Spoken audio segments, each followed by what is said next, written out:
Hello दोस्तों, कैसे हैं आप सभी लोग। आशा करते हैं कि आप लोग लॉकडाउन में भी अच्छे से पढ़ाई कर रहे हो। देखिए, इस लॉकडाउन में पढ़ाई को जरूर जारी रखिएगा, क्योंकि जैसे ही लॉकडाउन खत्म होगा सरकार ये प्रयास करेगी कि आपको ज्यादा से ज्यादा मौका एग्जाम के लिए दे।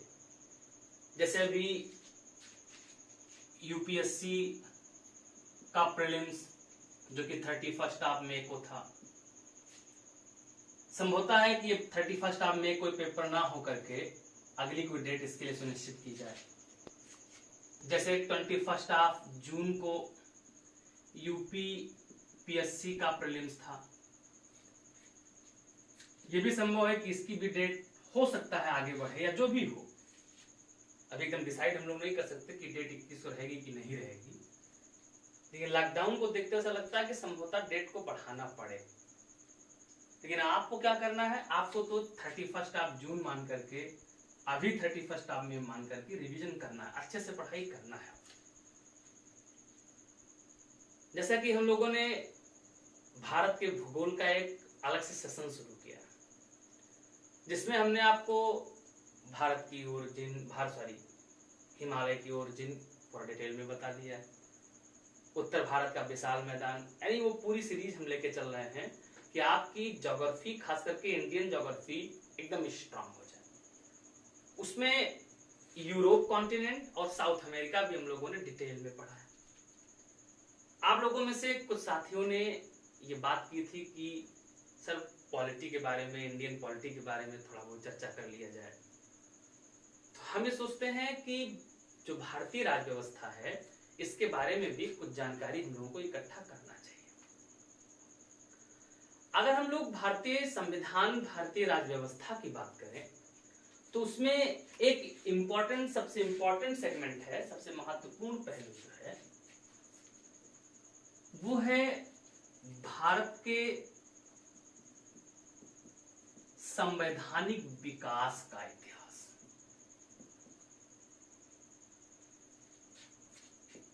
सबसे इंपॉर्टेंट सेगमेंट यही है कि आखिर भारत का कॉन्स्टिट्यूशनल डेवलपमेंट जो हुआ, कॉन्स्टिट्यूशनल डेवलपमेंट का एग्जैक्ट शुद्ध भाषा में बात करें तो संवैधानिक विकास का सीधा मतलब यह है कि कैसे एक राजतंत्रात्मक प्रणाली, जब हमारे यहां राजा हुआ करते थे, एक राजतंत्रात्मक शासन पद्धति जो हमारी थी, वो कैसे लोकतांत्रिक प्रणाली में, लोकतंत्रात्मक में कैसे बदली, कैसे राजा का शासन खत्म हुआ और भारत में विधि का शासन शुरू हो गया, कैसे एक ही व्यक्ति के हाथों में जब शासन सत्ता होती थी, कैसे जनता को शक्ति का स्रोत बना दिया गया। तो इसका जो क्रमिक विकास है, जो इसका सीक्वेंस है, उसी को हम लोग नाम देते हैं संवैधानिक विकास। तो जो संवैधानिक विकास का इतिहास है, इसे जानने से पहले हमें इसका थोड़ा सा बैकग्राउंड देखना होगा, क्योंकि जब तक पृष्ठभूमि नहीं देखेंगे, उसका बैकग्राउंड नहीं पता होगा, तब तक हमें एग्जैक्ट समझ में नहीं आएगा कि क्या है। अभी हम बताना शुरू करेंगे कि हाँ, संवैधानिक विकास एक्ट से शुरू हुआ, तो पहले एक्ट क्यों पास हुए ये जानना जरूरी है। हाँ, इतना हम आपको बता देते हैं कि इसमें हमें 2-4 बातें बहुत इंपॉर्टेंट ये याद रखनी है। वो याद क्या रखना होगा कि जो संवैधानिक विकास का इतिहास है, ये कुछ महत्वपूर्ण एक्ट से होके गुजरा है, जिसमें 1773 से लेकर 1853 तक के रेगुलेटिंग और चार्टर एक्ट, यानी 1773 के रेगुलेटिंग एक्ट से लेकर के 1853 तक आने वाले चार्टर एक्ट तक का एक इतिहास तो ये है। और जो 1773 से 1835 तक का संवैधानिक विकास का इतिहास है, इसी को हम लोग कहते हैं कंपनी के अधीन भारत का संवैधानिक विकास। क्योंकि अभी तक काम करने वाली जो संस्था थी वो कौन थी? ईस्ट इंडिया कंपनी थी।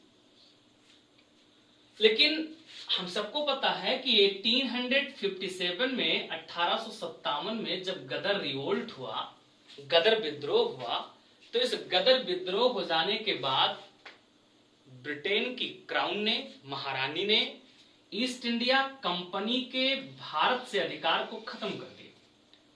यानी इंडिया से ईस्ट इंडिया कंपनी का वर्चस्व समाप्त कर दिया गया और उसके बाद इंडिया सीधे महारानी यानी क्राउन के अधीन हो गया। तो इसमें जो हम लोगों को पढ़ना होगा वो 1858 से लेकर और 1947 तक के जो एक्ट पास हुए हैं इनके बारे में पढ़ना होगा। ये मेरी बात समझ पा रहे हैं? तो अब पहले तो हम थोड़ा सा का बैकग्राउंड देखते हैं कि आखिर ये चार्टर एक्ट क्यों पास करना पड़ा, ये रेगुलेटिंग एक्ट क्यों आया, ये ईस्ट इंडिया कंपनी क्या थी, थोड़ा सा हम लोग इसके बारे में चर्चा करते हैं। तो आइए शुरुआत करते हैं। देखिए, तो इसमें सबसे पहले हम लोग ये देखते हैं कि जो हमारे भारत में आने वाली यूरोपियन कंपनियां हैं, क्योंकि शुरुआत संवैधानिक विकास का कहीं ना कहीं यूरोपियन कंपनियों से ही है। तो अगर हम लोग अपने भारत में यूरोपियन कंपनियों का अराइवल देखें, देखिए थोड़ा सा,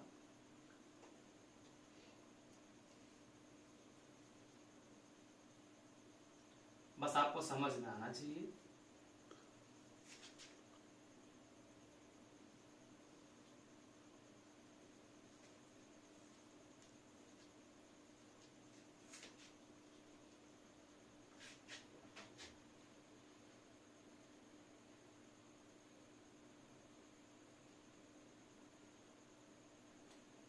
देखो,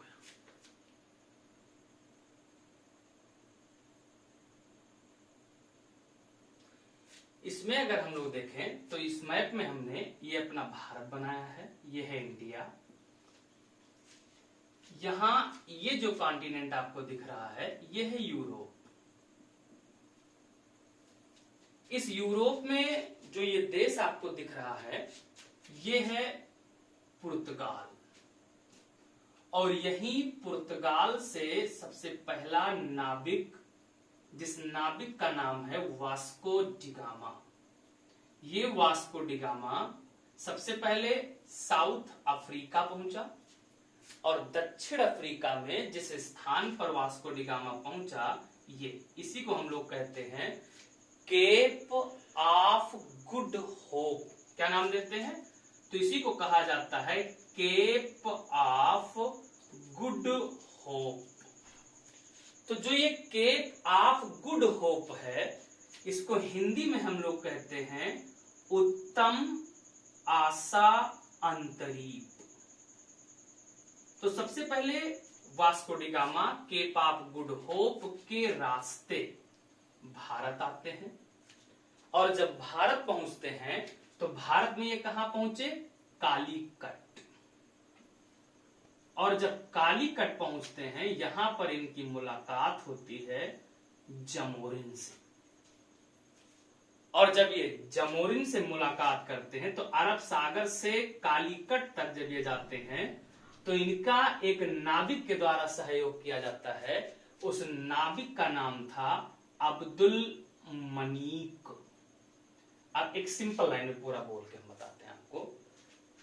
1498 ईस्वी में एक पुर्तगाली नाविक जिसका नाम वास्को डिगामा है, ये केप ऑफ गुड होप के रास्ते भारत की ओर अब्दुल मनीक नामक नाविक के सहयोग से कालीकट पहुंचे, जहां पर इनकी मुलाकात यहां के राजा जमोरिन से हुई।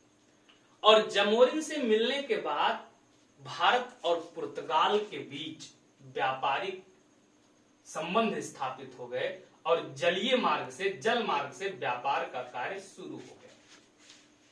तो भारत आने वाली यूरोपियन कंपनियों में पहली कंपनी कौन सी हो गई?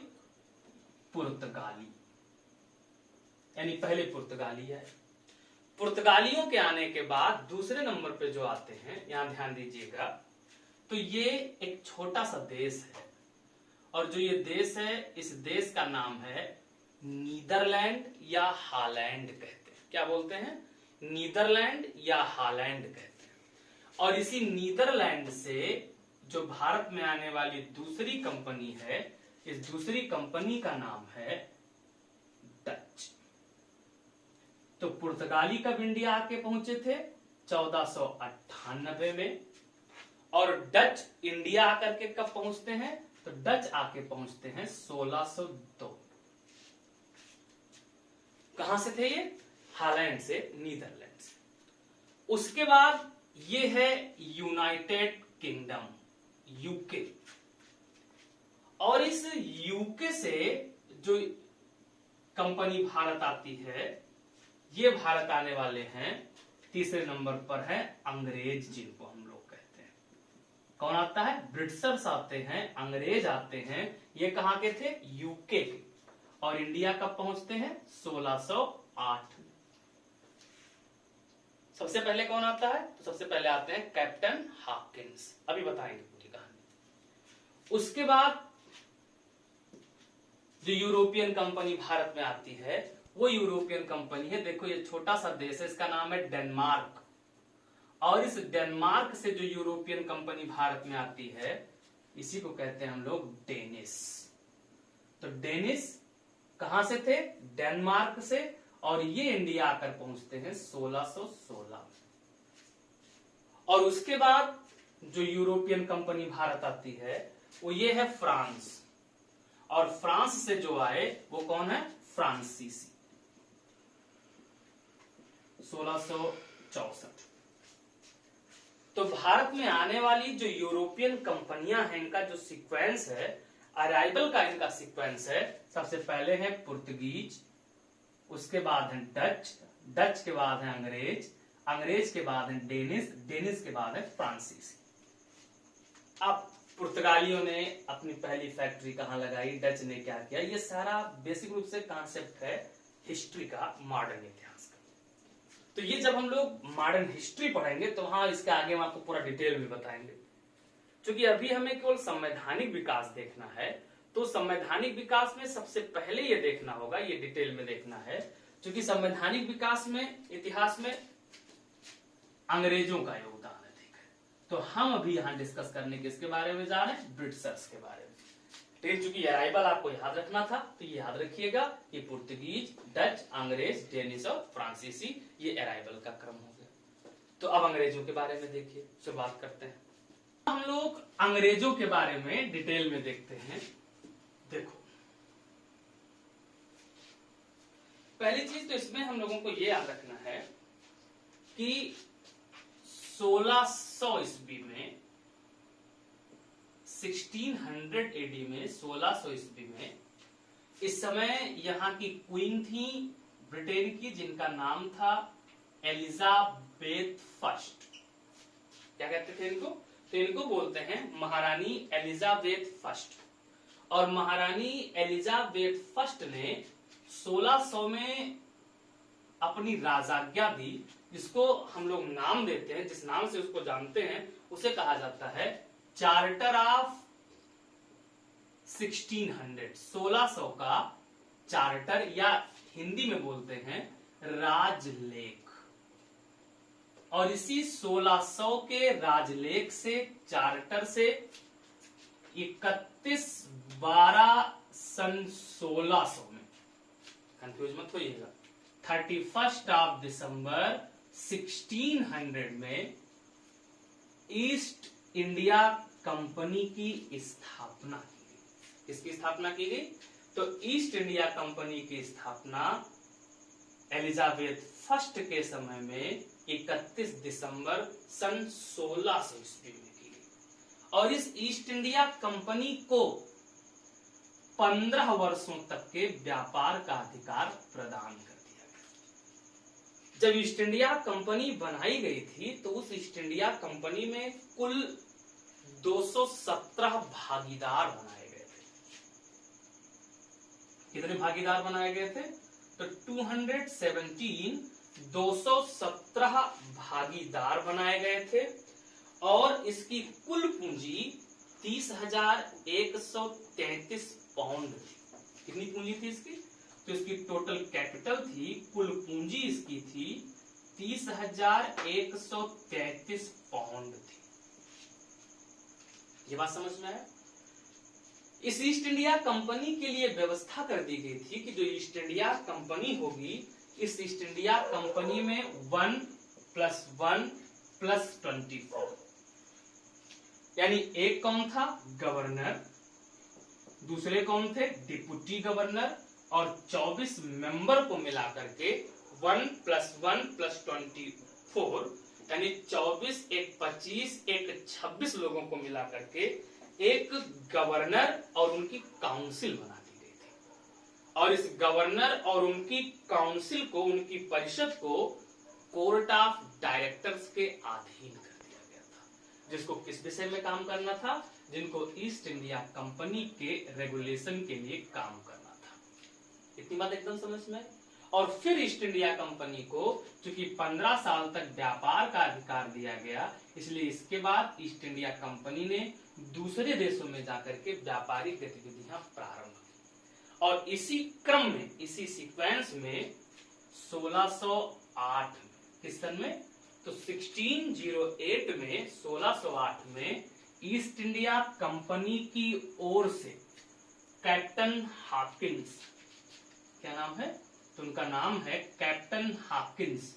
ये कैप्टन हॉकिंस 1608 ईस्वी में सूरत पहुंचे। ये सूरत किस नदी के मुहाने पर? ताप्ती नदी के मुहाने पर स्थित है सूरत। तो 1608 में सूरत पहुंचे कैप्टन हॉकिंस। किसकी ओर से आए? ईस्ट इंडिया कंपनी की ओर से। जब कैप्टन हॉकिंस इंडिया पहुंचते हैं, उस समय का भारत कैसा था, थोड़ा सा हम आपको ये बताते हैं। उस समय हमारे इंडिया में मुगलों की सत्ता चल रही थी, और मुगलों की सत्ता में अगर हम लोग देखें तो हम सबको ये पता है कि 1526 ईस्वी में जो पानीपत का पहला युद्ध होता है, इस पानीपत के पहले युद्ध में बाबर दिल्ली सल्तनत के उस समय के जो सुल्तान थे इब्राहिम लोदी, इन इब्राहिम लोदी की हत्या कर देते हैं और भारत में दिल्ली सल्तनत को हटा करके मुगल साम्राज्य की स्थापना करते हैं। ये बिग पेपर में कई बार पूछ लिया जाता है कि मुगल साम्राज्य की स्थापना भारत में किस युद्ध से हुई? तो पानीपत के पहले बैटल से, जो कब लड़ा गया? 1526 में। किस किस के बीच हुआ? बाबर और इब्राहिम लोदी। तो मुगलों के पहले राजा बन गए बाबर 1526 से 1530। इसके बाद दूसरे राजा हुए हुमायूं, दूसरे बादशाह हैं हुमायूं 1530 से 1540। उसके बाद इसी 1540 ईस्वी में चौसा का युद्ध हुआ, 1539 में चौसा का युद्ध हुआ और 1540 में बिलग्राम का युद्ध हुआ, इसे कन्नौज का युद्ध भी कहते हैं। और इसी युद्ध के द्वारा शेर शाह सूरी ने किसको पराजित कर दिया? हुमायूं को पराजित कर दिया और इनका भारत से निर्वासन हो गया। फिर बाद में 1555 में हुमायूं लौट करके आए और सरहिंद और मच्छीवाड़ा का युद्ध हुआ। इतिहास में पूरा डिटेल में इसकी कहानी बताएंगे हम आपको मेडुअल में। 1555 में सरहिंद और मच्छीवाड़ा का युद्ध लड़ते हैं कौन? हुमायूं। और इन दोनों युद्धों में ये सूर वंश के उत्तराधिकारी को पराजित कर देते हैं और फिर से भारत में 1555 में मुगल सल्तनत स्थापित हो जाता है। लेकिन हम सबको याद होगा, आप लोगों ने पढ़ा होगा कि 1556 ईस्वी में हुमायूं सीढ़ियों से लुढ़क कर मर जाते हैं, इनकी मौत हो जाती है। इनकी मृत्यु के बाद राजा बनते हैं अकबर। अकबर 1556 से 1605 तक शासक थे। अकबर के बाद जो राजा बने वो राजा बनते हैं जहांगीर। जहांगीर 1605 से 1627। जहांगीर के बाद शाहजहां, ताजमहल सुना होगा, 1627 से 1658। और इसके बाद आते हैं औरंगजेब। औरंगजेब का 1658 से 1760 तक। अब यहां ध्यान देना, ये हमने इसलिए लिख दिया है ताकि आप इससे रिलेट कर पाए। तो अब आप देखो, जब कैप्टन हॉकिंस इंडिया पहुंचे, वो ईयर कौन सा है? जब कैप्टन हॉकिंस इंडिया पहुंच रहे हैं, ये ईयर है 1608। तो जब 1608 में कैप्टन हॉकिंस इंडिया आए, आप बताओ उस समय हमारे भारत में राजा कौन होगा? दिल्ली का राजा कौन? तो जहांगीर। क्योंकि जहांगीर राजा कब बन जाते हैं? 1605 में। और कब तक राजा रहते हैं? 1627 तक। तो कैप्टन हॉकिंस जब भारत पहुंचे, उस समय भारत का शासक कौन था? जहांगीर।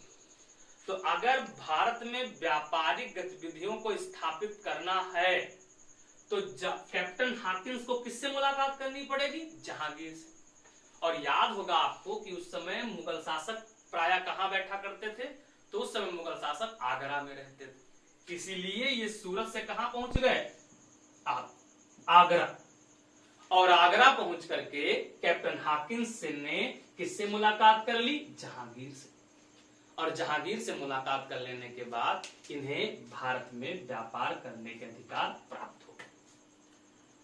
जब व्यापारिक अधिकार प्राप्त होने लगे तो ईस्ट इंडिया कंपनी ने भारत में व्यापारिक केंद्र बनाने शुरू किए। और व्यापारिक केंद्र जहां पर यूरोपियन कंपनियां बनाती थी, हम सबको पता है कि उसे उस समय क्या बोलते थे? फैक्ट्री बोलते थे। जो फैक्ट्री है ये बेसिक रूप से फैक्टर शब्द से बना है। किससे बना है? फैक्टर। और फैक्टर का मतलब होता था, फैक्टर की दो चीजें मतलब है। एक मतलब होता था ऑफिस और दूसरा मतलब होता था रेजिडेंस। ऑफिस का मतलब हुआ जहां से व्यापारिक गतिविधियों के केंद्र बनाए जाए, कार्यालय खोला जाए। और रेजिडेंस यानी आवास का मतलब हो गया जो व्यापारी है जहां पर निवास करे। इन दोनों को आपस में मिला के क्या बोलते थे? फैक्टर। और इसी से क्या बना? फैक्ट्री। और ईस्ट इंडिया कंपनी ने अपनी पहली फैक्ट्री कहां लगाई? मसूलीपट्टनम में। कहां लगाई? तो पहली फैक्ट्री लगाते हैं मसूलीपट्टनम में, जो कि पूर्णतः अधिक सफल नहीं रहती। लेकिन दूसरी फैक्ट्री ये लगाते हैं सूरत में, जो कि सफल फैक्ट्री होती है। और फिर धीरे धीरे ईस्ट इंडिया कंपनी उस समय के भारत को देखती है। तो भारत में उत्तर भारत की अगर हम बात करें, इस नर्मदा नदी के उत्तर में जाके देखें तो यहां पर मुगल सल्तनत है।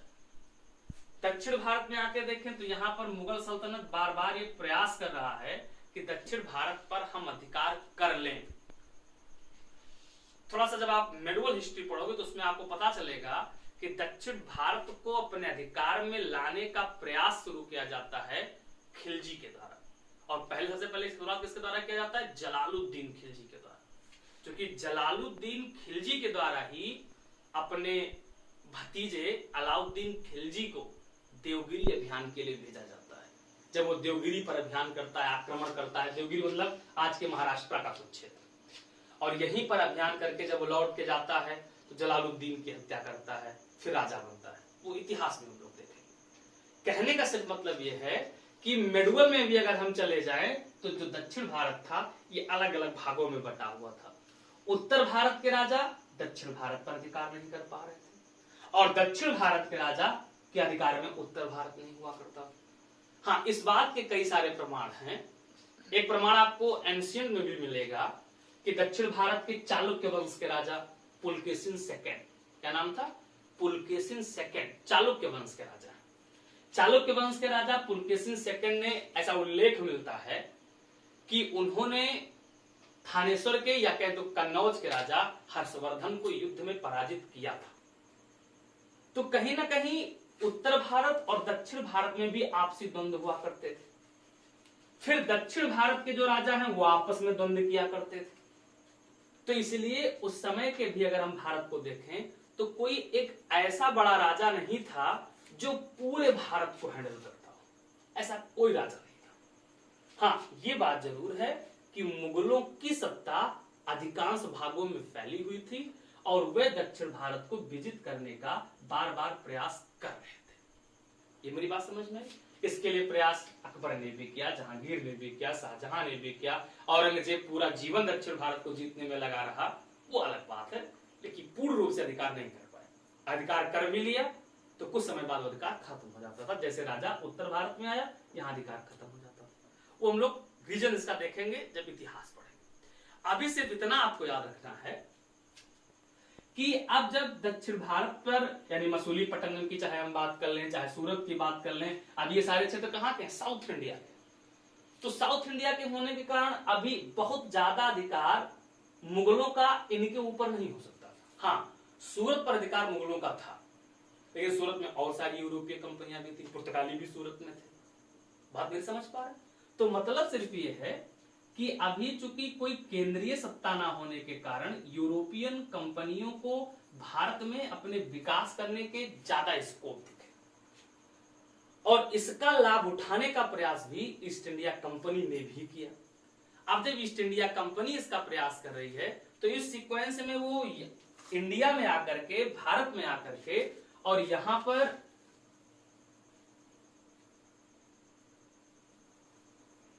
देखो, यहां पर सबसे पहले अपनी पहली प्रेसिडेंसी बनाने का प्रयास जो ईस्ट इंडिया कंपनी ने किया वो ये क्षेत्र है मद्रास। बहुत अच्छे समझिएगा, क्योंकि जब तक पृष्ठभूमि नहीं समझ में आएगी तब तक आपको कॉन्सेप्ट पूर्ण तक क्लियर नहीं हो पाएगा। तो ये मद्रास है। सबसे पहले मद्रास को अपनी प्रेसिडेंसी बनाया ईस्ट इंडिया कंपनी ने, और यहां पर 1639 में ईस्ट इंडिया कंपनी की ओर से, जिनका नाम था फ्रांसिस डे, क्या नाम था?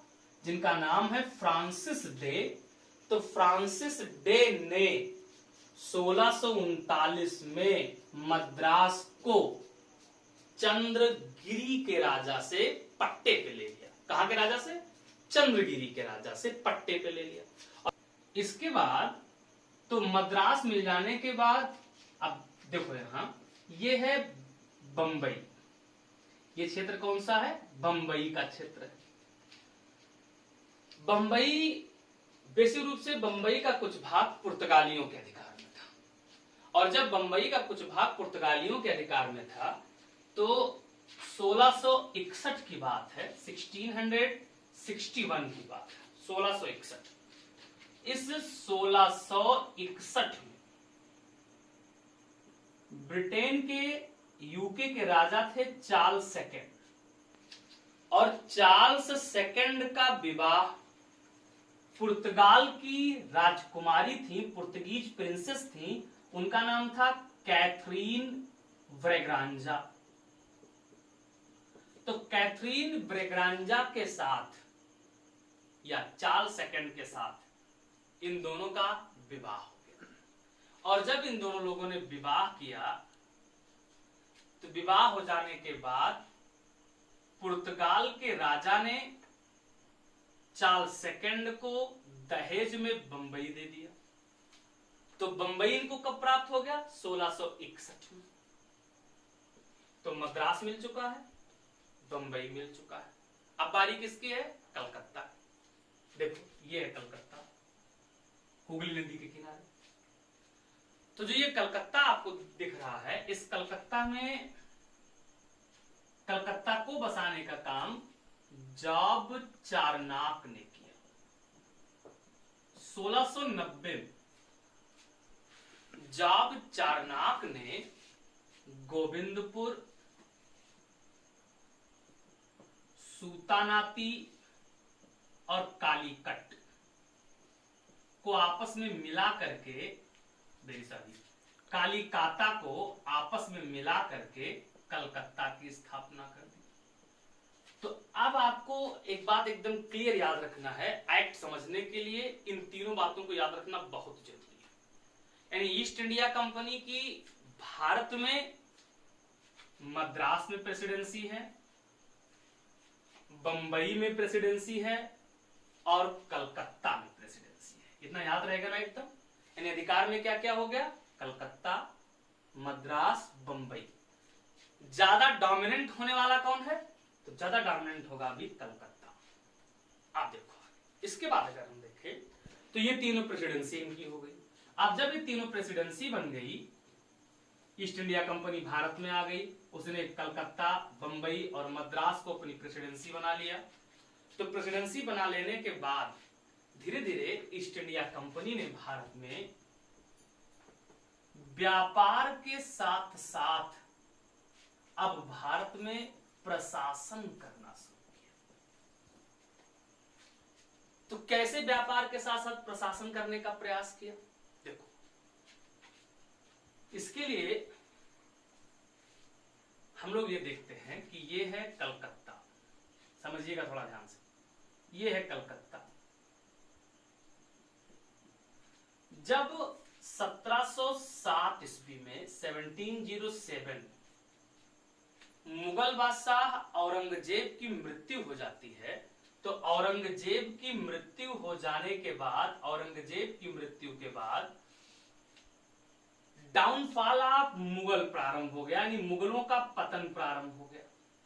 और जब मुगलों का पतन प्रारंभ हो जाता है, इनका डेक्लाइन शुरू हो जाता है, डाउनफॉल शुरू हो जाता है, तो जो मुगलों के अधीन उस समय के प्रांत हुआ करते थे, उन्होंने अपने आप को अलग अलग नवाब घोषित कर दिया, डिक्लेयर कर दिया, और भारत में कई सारे अलग अलग राजा बन गए।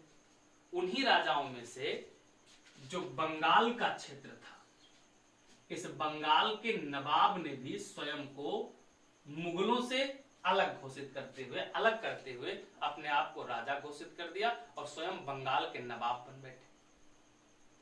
अब जब बंगाल के नवाब थे सिराजुद्दौला, बहुत अच्छा समझना, बंगाल के नवाब कौन थे?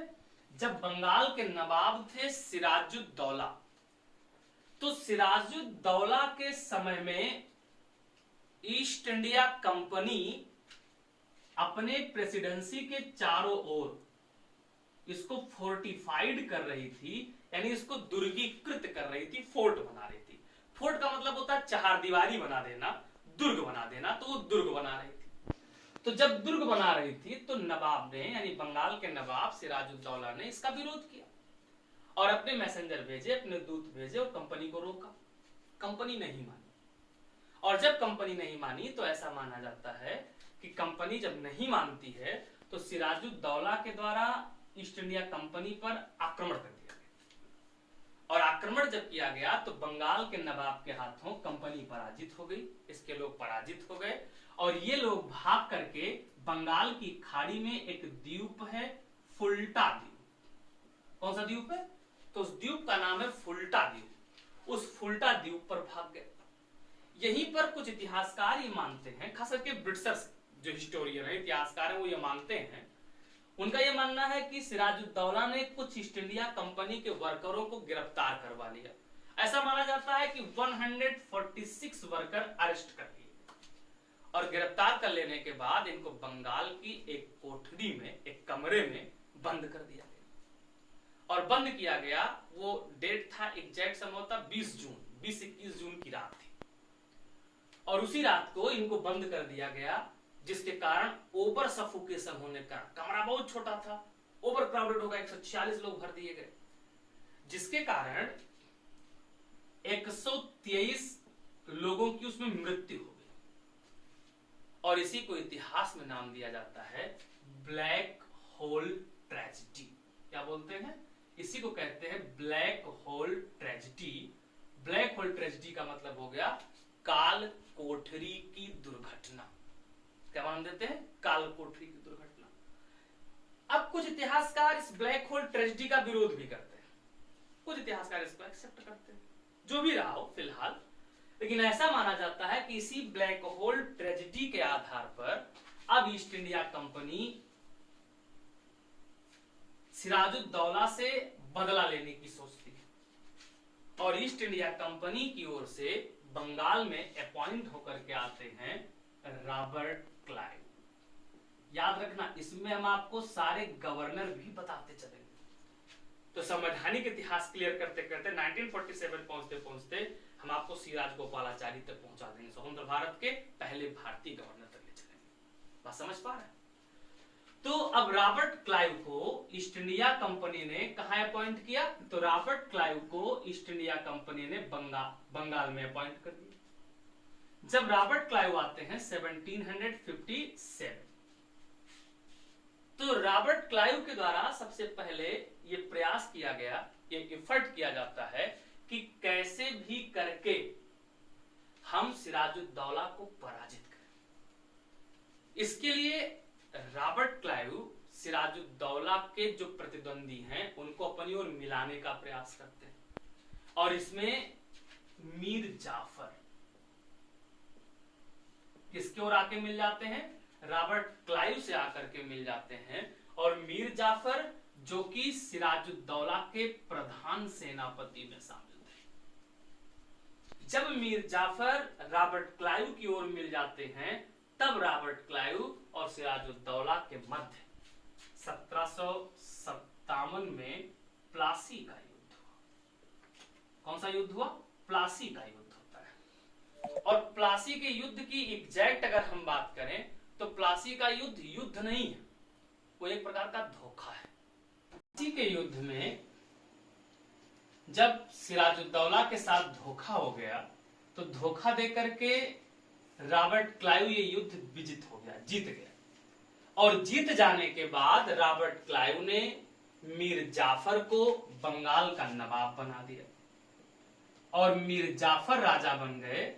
1757 से 1760 तक ये बंगाल के नवाब रहे। अब चूंकि मीर जाफर को जब बंगाल का नवाब बनाया रॉबर्ट क्लाइव ने तो इनके ऊपर तमाम सारी मांग लगा दी, रोज रोज डिमांड, रोज पैसा जमा करना, और ये जमा कर पाने में मीर जाफर असफल से रहने लगे। तभी मीर कासिम अंग्रेजों से मिल गए और अंग्रेजों से मिल जाने के बाद में मीर कासिम ने ये अर्ज किया कि आप मीर जाफर के स्थान पर हमें नवाब बना दीजिए और हम आपके सारे कार्यों को, जितनी भी डिमांड होगी उनको पूरा कर देंगे। अंग्रेजों ने क्या किया? तो अंग्रेजों ने मीर कासिम को मीर जाफर के स्थान पर बंगाल का नवाब बना दिया 1760 और ये 1763 तक नवाब रहे। मीर कासिम ने यह सोचा कि अंग्रेज को सप्रेस करके और हम बंगाल में अपनी सत्ता अच्छे से स्थापित कर ले। इसके लिए उन्होंने राजधानी परिवर्तन का प्रयास किया, जिसकी सूचना जब मिली अंग्रेजों को तो अंग्रेजों ने क्या किया? अंग्रेजों ने मीर कासिम को फिर से 1763 में हटा दिया और 1763 में जब इनको हटाया तो फिर से मीर जाफर को राजा बना दिया 1763 में। अब आप खुद ये देख रहे हैं कि ईस्ट इंडिया कंपनी जो कि भारत में व्यापार करने के लिए आई थी वो इंडिया में आकर के अब यहाँ क्या बन चुकी है? किंग मेकर बन चुकी है। वो नवाब नियुक्त कर रही, नवाब को हटा रही। यहां जब मीर कासिम को हटाया और मीर कासिम को हटाने के बाद जब फिर से मीर जाफर को बंगाल का नवाब नियुक्त किया ईस्ट इंडिया कंपनी ने, तो ये बात बहुत ही ज्यादा अखर गई मीर कासिम को और मीर कासिम ने अंग्रेजों से बदला लेने का सोचा। उधर ईस्ट इंडिया कंपनी की ओर से रॉबर्ट क्लाइव का तबादला हो गया, इनको हटा दिया गया और किसकी नियुक्ति हो गई? वेंसिटार्ड की। वेंसिटार्ड आ गए 1760 में, ये रहते हैं 1765। तो अब वेंसिटार्ड आ गए ईस्ट इंडिया कंपनी के प्रमुख बनकर के। इधर मीर कासिम बंगाल से भागते हुए पटना के रास्ते अवध पहुंच गए और जब ये अवध जाकर के पहुंचे उस समय अवध के नवाब थे सुजाउद्दौला। तो अवध के नवाब सुजाउद्दौला, मीर कासिम ये कहां के? बंगाल के नवाब हुआ करते थे और मुगलों के शासक शाह आलम सेकंड। इन तीनों लोगों का अपना अलायंस बन गया, अपना ग्रुप बन गया और इन तीनों लोगों ने मिलकर के किस पर आक्रमण किया? तो इन तीनों लोगों ने मिलकर के ईस्ट इंडिया कंपनी पर आक्रमण किया और जो युद्ध हुआ इसी युद्ध को हम लोग नाम देते हैं बक्सर विद्रोह। कौन सा युद्ध हुआ?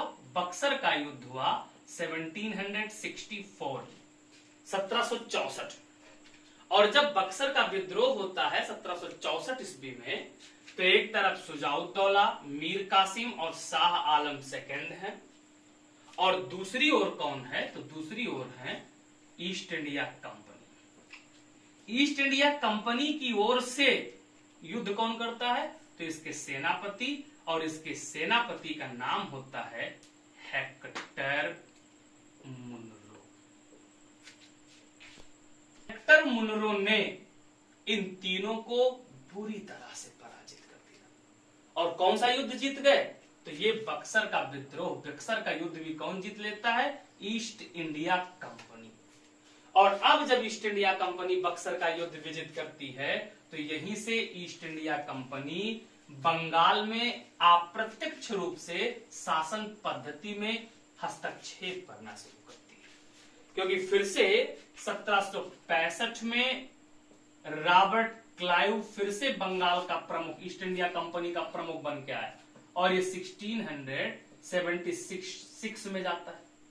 अब जब रॉबर्ट क्लाइव आता है तो ये इलाहाबाद की संधि करता है। इलाहाबाद की संधि हुई 1765 में। जब 1765 में इलाहाबाद की संधि होती है तो इस संधि के द्वारा बंगाल में द्वैध शासन लागू कर दिया गया। ध्यान रखना, किस संधि के द्वारा? इलाहाबाद की संधि के द्वारा 1765 में द्वैध शासन लागू किया गया। कहां द्वैध शासन लागू किया गया? बंगाल। और इस द्वैध शासन का मतलब था कि बंगाल का राजस्व अलग कर दिया गया और प्रशासन अलग कर दिया गया। अच्छा, एक बात ध्यान दीजिएगा, द्वैध शासन पे बहुत ध्यान देना, क्वेश्चन बहुत आता है पेपर में। बंगाल का द्वैध शासन यहाँ अलग है। आगे हम लोग 1919 का एक्ट पढ़ेंगे, उससे प्रांतों में द्वैध शासन देखेंगे। 1935 का एक्ट पढ़ेंगे, उससे केंद्र में द्वैध शासन देखेंगे। इन सब में जो डिफरेंस है वो भी क्लियर करते हुए हम चल रहे हैं। अगर इसको अच्छे समझोगे तो आगे जो द्वैध शासन है वो भी समझ में आएगा। तो जो 1765 के इलाहाबाद की संधि से बंगाल में द्वैध शासन लगा, इससे बंगाल के प्रशासन को दो भागों में बांट दिया गया, एक तरफ राजस्व और दूसरी ओर प्रशासन। जो राजस्व मतलब रेवेन्यू, जो रेवेन्यू का भाग है ये मिल गया ईस्ट इंडिया कंपनी को। और उसके बाद जो प्रशासन है, इस प्रशासन को दे दिया नवाब को, बंगाल के नवाब को। और अंग्रेजों ने क्या किया? रेवेन्यू की वसूली के लिए उपदीवान नियुक्त कर दिए। और दो उपदीवान नियुक्त किए गए, एक मोहम्मद रजा खां और दूसरे राजा सिताब राय को नियुक्त कर दिया। किसको नियुक्त कर दिया? तो मोहम्मद रजा खां, राजा सिताब राय उपदीवान नियुक्त कर दिए। और इस प्रकार हम लोग देखते हैं कि ईस्ट इंडिया कंपनी जो कि मात्र एक व्यापारिक संस्था बनकर के भारत में आती है, धीरे धीरे क्या बन जाती है? तो धीरे धीरे करके वो भारत में प्रशासन करने लगे, रेवेन्यू का काम ले लिया, राजस्व का काम ले लिया, द्वैध शासन लागू हो गया बंगाल में रॉबर्ट क्लाइव के द्वारा। तो अब जो ईस्ट इंडिया कंपनी है, उस ईस्ट इंडिया कंपनी में भी कार्य करने वाले जो वर्कर थे, उन वर्करों के द्वारा भी धीरे धीरे करके जो व्यापार किया जाने लगा, उस व्यापार में करप्शन इन्वॉल्व हो गया और उसका पैसा कमा करके उस पैसे को वो अपने निजी स्वार्थ में तो खर्च करने लगे, लेकिन उस पैसे को ईस्ट इंडिया कंपनी के राजकोष में जमा नहीं करने लगे, जिससे देखते ही देखते धीरे धीरे करके सनय सनय ईस्ट इंडिया कंपनी के पास धन की कमी हो गई। और जब ईस्ट इंडिया कंपनी के पास धन की कमी हुई, हालात ऐसे हो गए कि प्रशासन को चलाने में भी असुविधा आने लगी, इतना धनाभाव हो गया। और जब इतना अधिक धनाभाव हो गया तो फिर ईस्ट इंडिया कंपनी ने ब्रिटेन की महारानी को, क्वीन को एक लेटर लिखा।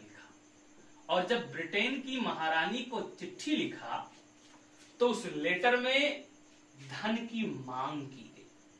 ध्यान दीजिएगा, यही मेन वो सिचुएशन है जो रेगुलेटिंग एक्ट के पास होने का आधार है। ये पूरा बैकग्राउंड बनाने में इतना समय लगा है।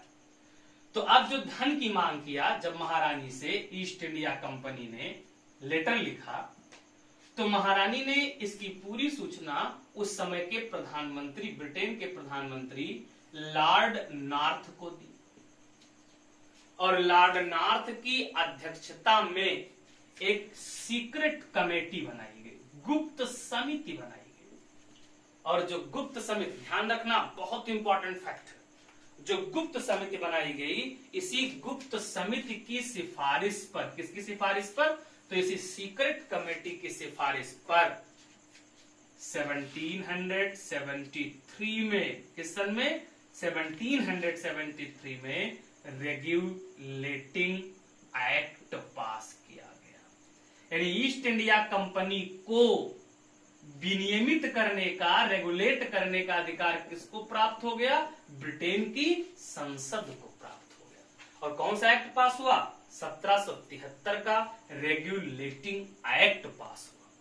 और इसी 1773 के रेगुलेटिंग एक्ट में ये प्रोविजन कर दिया गया था, ये प्रावधान कर दिया गया था। क्या प्रोविजन किया गया था? कि हर 20-20 साल पर ईस्ट इंडिया कंपनी को रेगुलेट करने का दायित्व किसके कंधों पे आ गया है? तो ब्रिटिश पार्लियामेंट को अधिकार मिल गया है कि वो हर 20-20 साल पर अब किसको रेगुलेट करेगी? ईस्ट इंडिया कंपनी को रेगुलेट करेगी।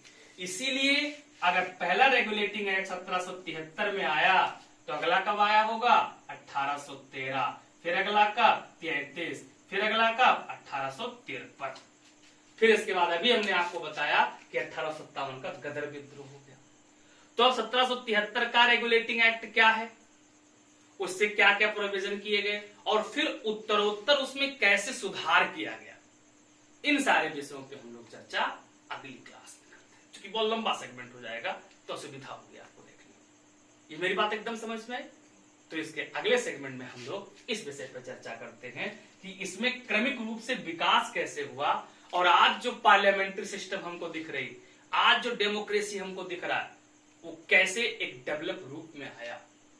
इस पूरे फैक्ट की, एक पूरे विषय की चर्चा हम लोग अगली क्लास में करते हैं। आज यहीं तक साहब, बहुत बहुत धन्यवाद। Thank you. जय हिंद।